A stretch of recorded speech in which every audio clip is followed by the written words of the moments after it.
obatunuulirira ddala nga obutonde bw'ensi tebabulina mu mutwe.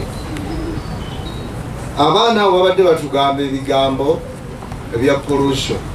Seba RDC nze nina ne buvidiyo ku ssimu kuno ng'abantu bali mu mamotoka ag'ebbeeyi era nga bataddemu abantu naye nga bayisa ebicupa mu mamotoka gaabwe nga babikasuka ebweru. Tebaagala motoka zaabwe zibe nkyafu. Naye emirundi mingi nze kyenkola bwe mba nina obusobozi abantu abo mbayimiriza era mbibalonzesa. Era sebokka bwe ndijeewo nga bankubye olubi olintaasa. Bannayuganda bangi maka gaabwe tebalina nteekateeka emanaginga plastic ng'abaana bano bwe batugambye.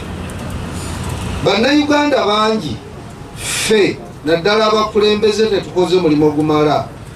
Sebo kino nja kizza ewakaawo nga gwe atwala ebya civil service mu disitulikiti nti mu Uganda muno na wano buwoli bw'ofulumako ebweru awo abantu emyala bagifuula bwe bateeka kasasiro naye ng'asinga obungi ye plastic. Kakati nga Kasangati olwaleero disitulikiti tugyebaza nti gye yatadde omukolo guno naye tusobola okuba n'amaanyi matono kuba ne we tunaakikola ng'eggombolola zo ezizzeeko n'ebitundu ebizzeeko nga Kampala n'ebitundu ebirala ebirina obukulembeze nga tebukikoze mu luzungu tujja gamba tekijja kuba effective. Kati ssebo nja kusaba mu folas ez'enjawulo amateeka weegali naye olumu si magumu nnyo okusobola abantu okugatya. Mu Uganda n'Afirika okutwaliza awamu tulina enjogero ya sensitization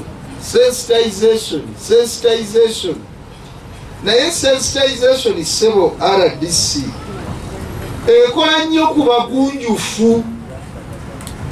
Abantu abagunjufu be bamanye ennyo ebya sensitization. Bano abantu baffe Abafirika n'engero gyeziri nti mpulukutu za musota zigenda na muggo kubanga nze omu ayinza nange okwewulira nti tusensitizinga abantu naye abantu ba Afirika ebya sensitization birungi nnyo era binyuma naye binyuma nnyo mu kiraasi engunjufu. Sigambye nti bannayuganda si bagunjufu naye era bwodda mu mmotoka n'oddira soda gw'onywedde mu bicupa n'omusuula ebweru nga gw'oli ku kkuba ovuga, nze sirina bwe nnyinza kugamba nti oli mugunjufu. Kino nkyogerera mu maaso ga bannamawulire bannayuganda ku butonde bw'ensi ne ku buyonjo si bagunjufu. Tujja kusaba twongeremu okukwasa amateeka.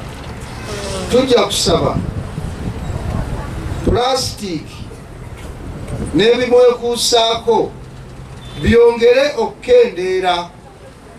Twongere okukozesa ebintu ebivunda amangu n'ebitakosa nnyo butonde bwansi.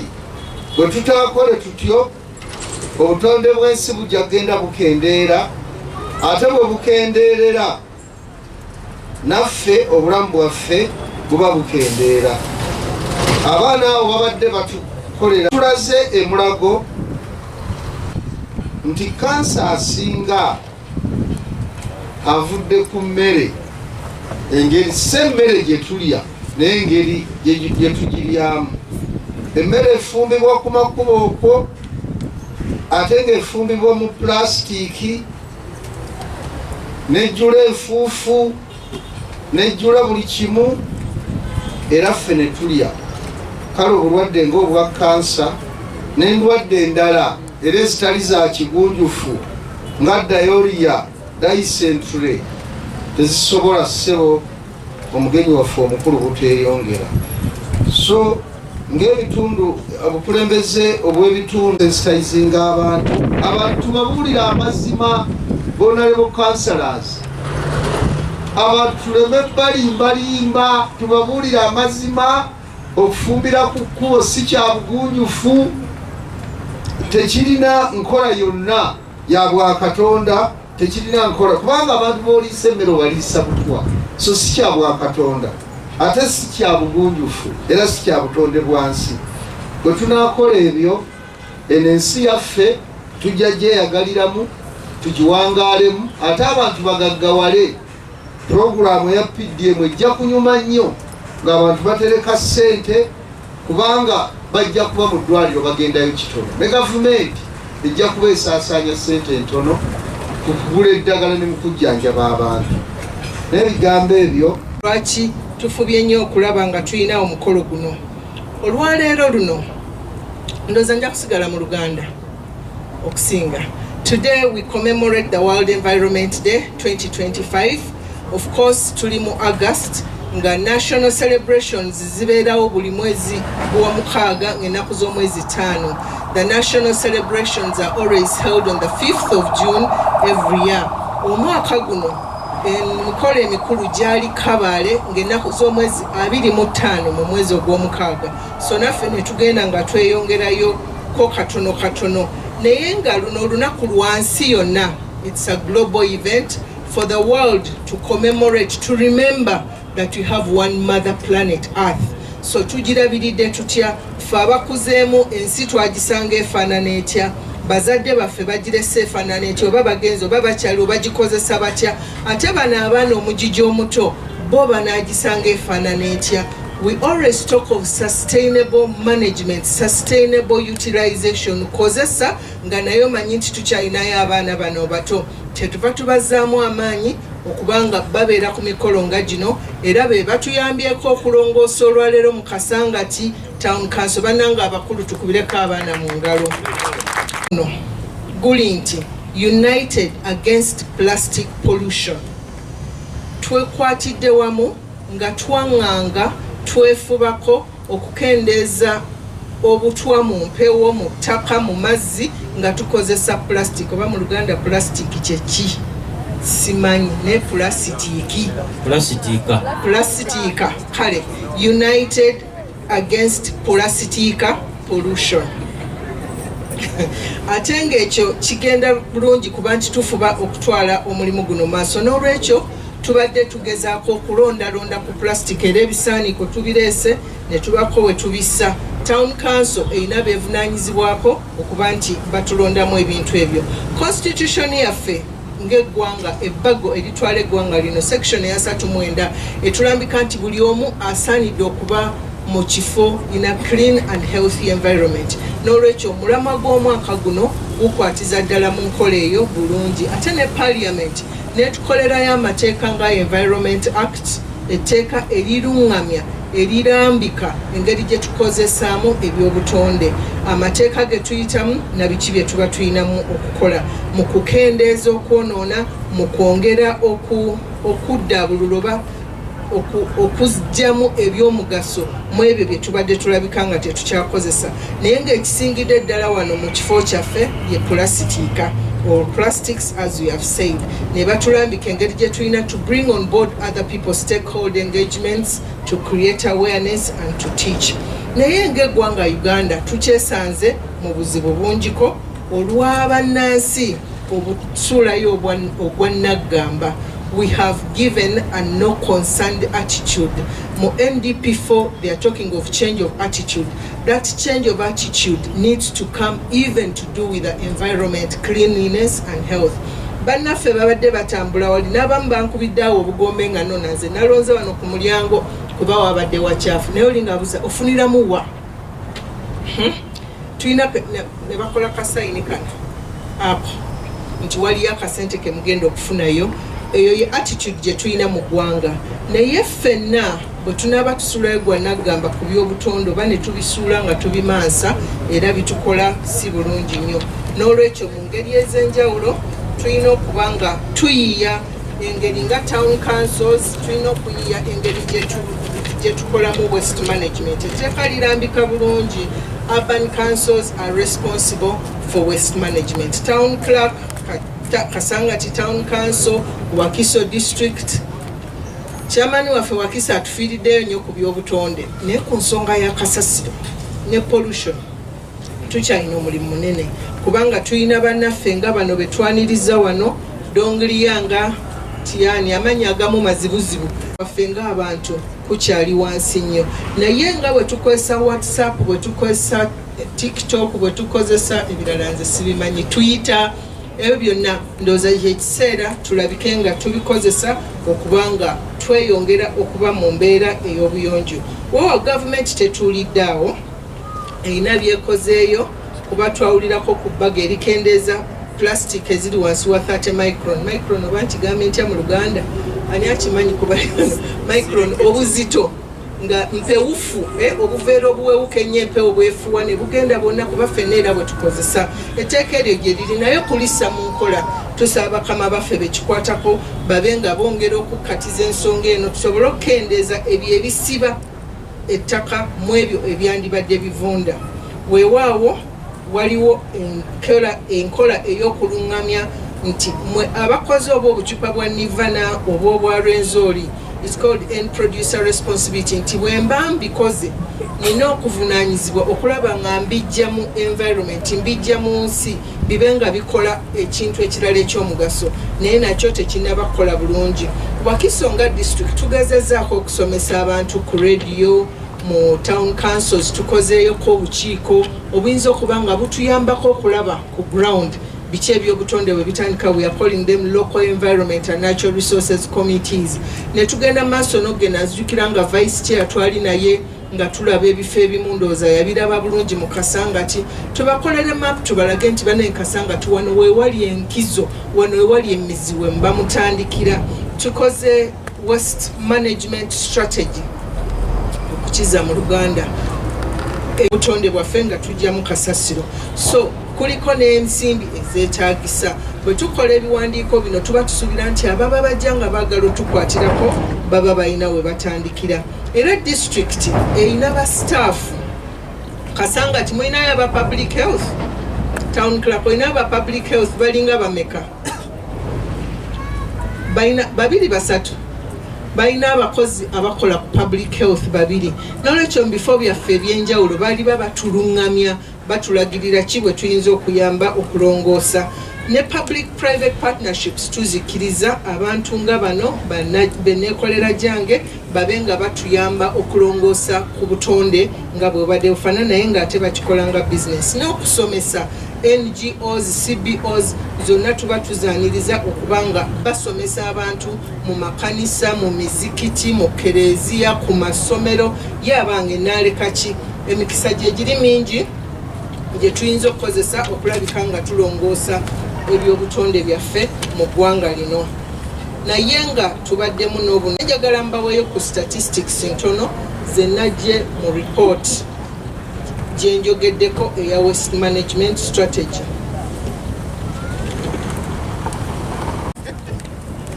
Genja omukulu abadde tansuubira wanako Kasimalu kadde Kasaalongo na Naalongo naye kati ye mugenyi waffe omukulu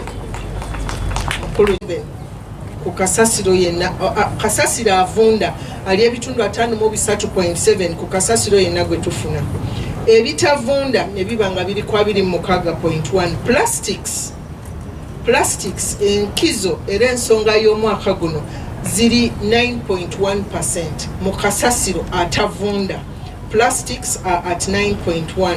Atenga ebyemmere nga gye tuyinza okusuulira bannaffe abalala ne balya sijja boogera chairperson wange ayinza okunyigira bali ku 4.86. So figures ezo ez'akasasiro zituleetera okuba nga tulowooza ki kye tuba tukola. Bwe tugamba okunoonya ebimotoka ebinakuŋŋanya kasasiro ebyo bingi nnyo sente tetuzirina. N'olwekyo enkola ennungamu mu kulongoosa kasasiro tulina kuba nga tusootinga at source. Ekyo njogedde mu Luganda The solution should be that we sort at source, so that when we separate the plastics from the organics that are biodegradable, we can better manage this kind of resource that we are currently misusing. Strategy yaffe nga bwe njogeddeko erinamu empenda eziwerako ze tutunuulidde okuba nti tusomesa amasomero gawulemu nti wano wagendawo mupapula, wano wagendawo plastic, wano waliwo ebivunda. Abaana bano bwe banaakiyiga okuva ku masomero kijja genda kiranda, kubanga n'awaka bajja kujjukiza maama teacher said. Abasomesa muli bakulu nnyo bannaye, bwe mugamba abaana bawulira. Abaana mukubireko ba teacher mu ngalo. Ebisaaniiko ebya plastic, eby'empapula n'ebivunda tuleme biteekamu mu mugoteko, ate nga Kasangati we twafuna enjego ya kasasiro. N'olwekyo mu Kasangati Town Clerk Chairperson LC3 Kasangati tusaba tube nga tukwata omumwa oba bakiyita mu Luganda tusukkulumya ensonga eyo mu masomero ag'enjawulo. Tulina ba private waste handlers nabo Town Clerk tusubira mu nga ba public health mujja kuba mubaguidinga bulungi babenga ebintu ebyo babikola.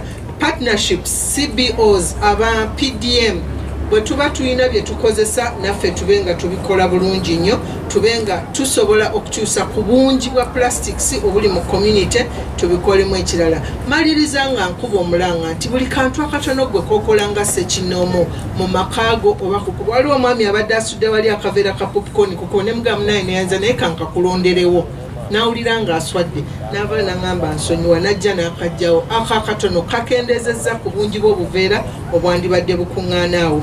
Ku mizikiti, mu masomero, buli omu ofunira obudde okwogera, yogera ku nsonga y'obutonde ne kasasiro, naye okusingira ddala plastics gwe tukozesa. N'olwekyo tugende mu maaso nga tukwatira wamu, teri muntu omu agenda kujja kulongoosa nsonga ya buyonjo mu kasasiro nga tetukwatidde wamu. N'olwekyo bwe tunaagenda nga tukitambulirako wamu ffenna, nsuubira nti eggwanga lyaffe lijja kubanga likyukamu. Mu bitundu mwe tukolera ebintu bino eno byonna byenenje tubisuula. Kaakati mu bintu ebyonoona obutonde tulinamu binene ebidomola bye tumaze okukozesa ne tusuula.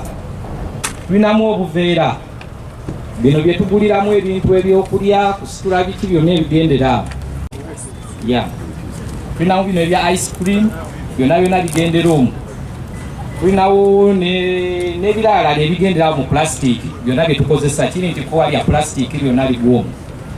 Kaakati bino tubisalaasala, tulina mashini ezo baziyita crushers. Mashini baziyita crushers ezitemaatema ebintu bino, naye nga tetunatuuka kubitemaatema, tubyawula kuba birimu grades, birina amannya gaabyo. Waliwo ebidomola, waliwo nga kati matiyo w'ebikopo, mabaafu ayawukanako okwo ku bidomola tafaanagana, so tubyawula. N'obuveera nabwe tubuteeka bwokka ne tulyoka tubisalaasala.